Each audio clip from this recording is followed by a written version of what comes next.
Hello class, this is Brandon. I'm doing my presentation on trauma-informed care with older adults. Some key demographic information. There are 52 million older adults as of 2019 in the United States, and there will be 95 million by 2060. So there's going to be a huge increase. And that's all people age 65 and older. They will go from being 16% of the population to 23% of the population. Slightly over 5% of the population will occupy assisted living facilities.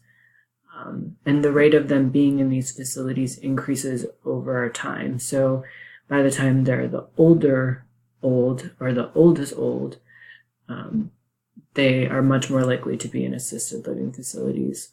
Almost 50% of those 95 and older live in nursing homes.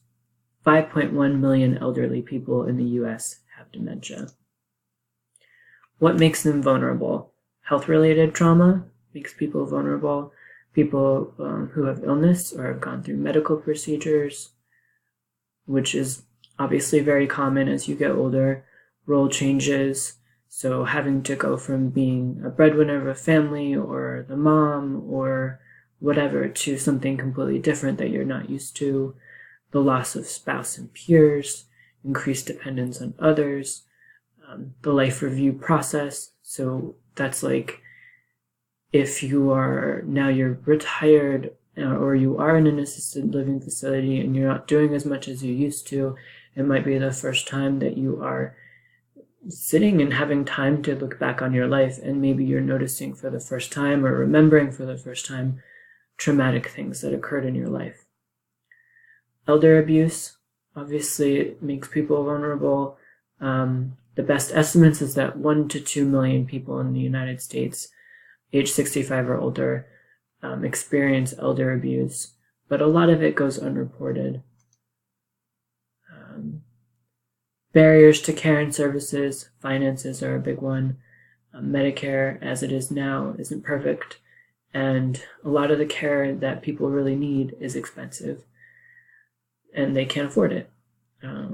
It's hard to make changes in later in life. You get used to things being a certain way, so it's harder as you get older to reach out and ask for help. Health can obviously be a barrier to services or getting care, like maybe you can't drive to an appointment or you're in a stage of dementia where you're not alert and oriented to seek help. Family issues like abusive caregivers, reluctance to talk about past trauma, or behaviors of post-traumatic stress being misunderstood as dementia or psychosis.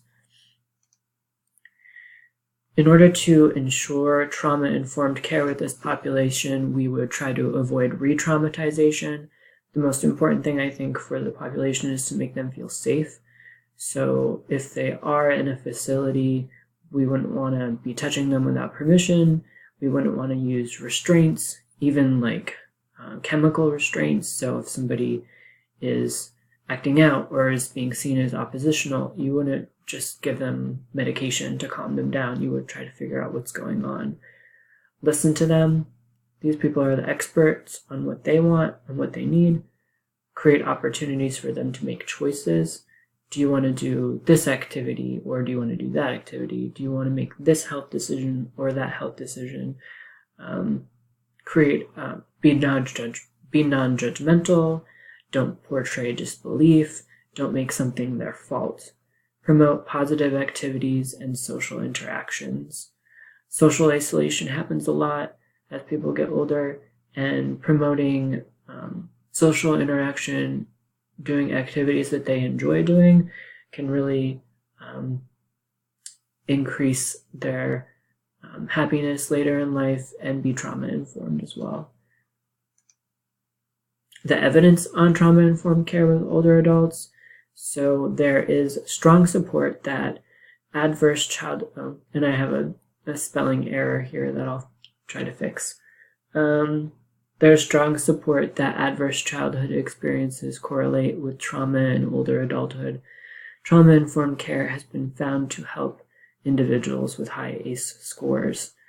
And there's a wealth of information on trauma in the older adult population, that it exists and that it happens, and that it would be great to carry it out in facilities and with older adults too. But there's not a lot of information out there about the actual application of trauma-informed care in this population and the results of that and what it's done.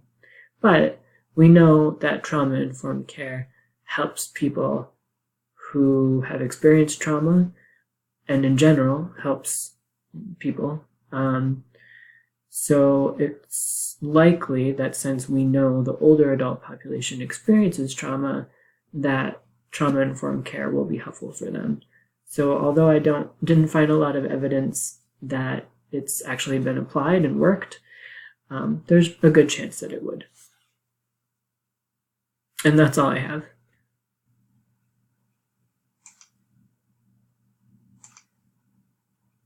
And that's my reference page.